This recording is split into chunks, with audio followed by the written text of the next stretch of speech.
자, 이재명 민주당 대표가 어제 광주에서 본인의 결론을 이야기하면서 설명을 합니다. 그런데 잘 한번 들어보세요. 매우 어려운 단어들이 여러 차례 등장합니다. 이렇게요. 들어보시죠. 결국은 준위성정당을 창당합니다. 이게 정확한 의미의 위성정당은 아니지만 위성정당과 아무 관련이 없는 것이다라고 할 수도 없습니다. 절반쯤 위성정당이고 절반쯤은 연합 플랫폼, 소수정당의 연합 플랫폼 형태이겠죠. 반쯤은 위성정당, 반쯤은 위성정당이 아니다. 그렇게 적절한 표현이 없어서 준위성정당 이렇게 말씀드린 것입니다. 민주당은 제3의 길을 추진했습니다. 국민의힘이 요구하는 병립형 비례를 채택하되 민주당의 오랜 당론인 권역별 비례의 이중 등록을 허용하고 정권 심판과 역사의 전진에 동의하는 모든 세력과 함께 위성정당 반칙에 대응하면서 연동제 취지를 살리는 통합형 비례정당을 추진하겠습니다. 우리 시청자 여러분들께서도 들으시면서 저게 무슨 말이지? 참 어렵다. 이런 생각하시면서 들으신 분들 분명히 계실 거예요. 이재명 대표가 어제 실제로 이렇게 얘기합니다. 연동제의 취지를 살려서 통합형 비례정당을 만들겠습니다.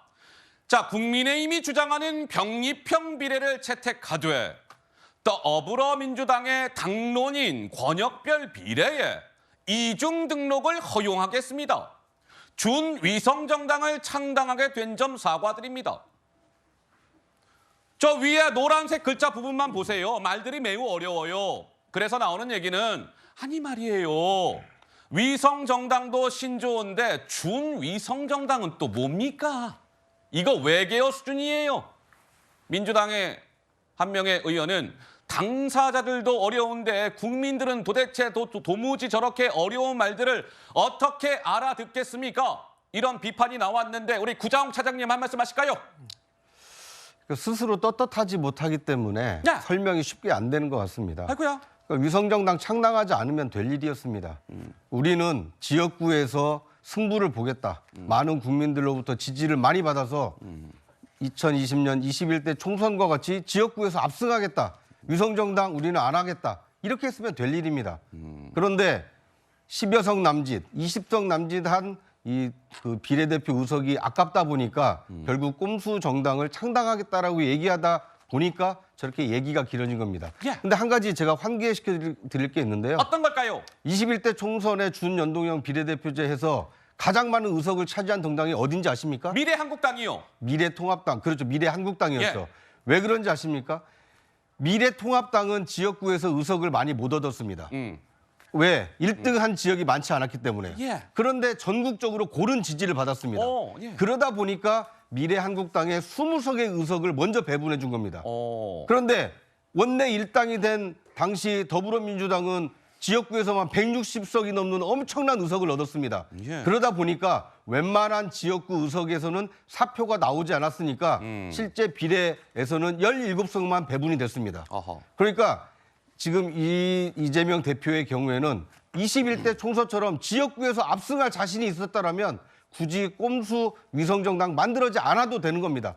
지역구에서 다수 과반 이상의 의석을 확보할 자신이 있으면 꼼수 정당 창당하지 않아도 되는데 예. 저렇게까지 연합 플랫폼 정당이다, 뭐 반윤 그 윤석열 정부에 반대하는 모든 야권을 통합해서 이 통합 정당을 만들겠다 이렇게 얘기하는 것은 자력으로 지역구에서 지금 과반 의석 확보가 어렵다는 것을 자인하고 있는 것이고 예. 그러다 보니까 다른 세력과 연대해서 20석 가까이라도 비례 의석을 확보해야만 원내 1당이 될 수 있는 거 아니냐 이런 속계산이 지금 담겨 있다. 뭐 이렇게 해석할 수 있을 것 같습니다. 자, 그렇다면 이렇게 한번 보시죠. 이제 뭐 준연동형 제도를 유지해 나가기로 이제 했다. 이런 말씀을 쭉 드렸고 국민의힘 진영에서는 이재명 민주당 대표를 이렇게 공격하고 있고 뭐 이런 내용까지 다 짚어드렸습니다. 서론, 본론. 자, 그렇다면 결론으로 들어가 보겠습니다. 그렇다면 이재명 민주당 대표는 왜 이 준연동형 제도를 고집했을까? 이런 해석이 나옵니다. 이제 결론부예요. 결론부. 민주당 핵심 인사 이렇게 얘기합니다. 위성정당을 창당하는 것은요, 당장 여론이 좀 좋지는 않겠지만 이재명 입장에서는 같은 편에 가장 욕을 적게 먹는 길입니다. 그래서 준연동형 제도를 택했을 거예요. 비명계 의원, 총선에서 민주당이 과반, 일당을 못하면 당장 이재명 대표의 방탄이 어려워져요. 이재명 대표가 가장 자기 중심적인, 다른 말로 하면 이기적인 선택을 했다라고 봐야 합니다. 이런 얘기가 나왔는데 우리 배 소장님 한 말씀 하신다고요? 그러니까 결국 여론인 겁니다. 여론에서 가장 유리한 방법이 뭐냐? 그러니까 당 내에서도 준연동형 하라는 연동형입니다. 뭐 준자 이런 걸 아예 다 빼세요. 그러니까 시청자분들은 준자가 달리고 위성 달리면 헷갈려. 그러니까 꼼수 정당 만드는 겁니다. 꼼수 비례정당, 위성정당. 비례정당을 만드는 건데 이렇게 했을 때 의석수를 가장 많이 가져갈 수도 있으면서도 그리고 또 야권으로부터 또 당 내로부터 이재명 대표가 그래도 잘 결정했네. 대선 때 약속 그나마 지키는 것처럼 보이네. 이런 평가를 받을 수 있는 것이에요. 제가 쉽게 설명드릴게요. 뭐냐면 준연동형이든 빼버릴게요. 연동형 하면은 위성정당 하면 안 돼요. 통합형 비례정당 이런 거 나오면 48.1cm의 투표용지 이걸 원했던 겁니까? 더 진취적이고 더 민주적인 준연동형 제도로 그건 아닐 겁니다. 그러면 병립형으로 돌아가면 돼요. 그리고 4년 전으로 거슬러 올라가 보면 민주당이 그때 이 준연동형 통과시키면서 위성정당 한다고 그랬습니까? 안 한다고 그랬습니까? 안 한다고 그랬죠? 안 한다고 그랬잖아요.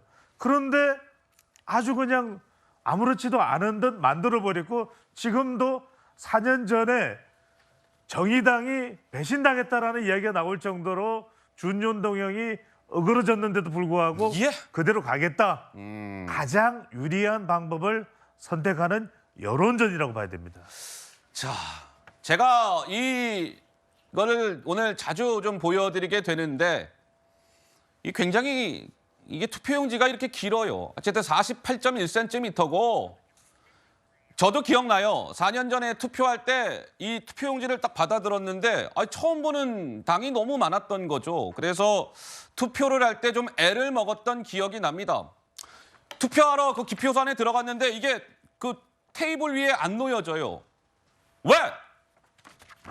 기니까요. 그런데 이번 총선에 우리 여러분들께서는 또 이런 긴 투표용지를 아마 받아들게 되실 겁니다. 자, 그런데 국민의힘에서는요, 오늘 이런 얘기를 했습니다. 개혁의 딸, 개딸 이야기가 등장합니다. 들어보시죠. 운동권 개딸 선거연합으로 당대표 방탄을 계속하겠다는 것이며 22대 국회에서도 민주당이 운동권 정당들과 손잡고 의회 독재를 계속해 나가겠다는 선언입니다. 소수정당 배려라는 명분은 껍데기고 실제로는 의석 나눠먹기 민주주의도 내 정치를 위해서 그리고 내 개딸 정치를 위해서 그리고 국민들도 내 정치를 위해서 내 개딸 정치를 위해서 얼마든지 찢어버릴 수 있다는 속내를 보였다고 보여지고요. 자, 정치권에서는 철저하게 이것은 이재명 대표가 굉장히 자기 이해관계만 따진 것 아니냐 이런 해석이 나오고 있는 가운데 이런 얘기도 나옵니다. 야권 일각에서는 이재명 대표가 차기 대선까지 바라본 철저한 표 계산에 따른 결정이다. 왜? 이 연동형으로 가야 이 범야권 세력과 손잡을 수 있다. 연합할 수 있다. 이재명 대표 입장에서는 다음 대권에 출마하려면 아무래도 범야권 세력과 쉬운 말로 하면 좀 친하게 지내야 되는 거 아니겠습니까? 그러기 위해서 준연동형제를 택한 것 아니냐. 본인의 차기 대권을 염두에 두고 이런 해석도 나왔습니다.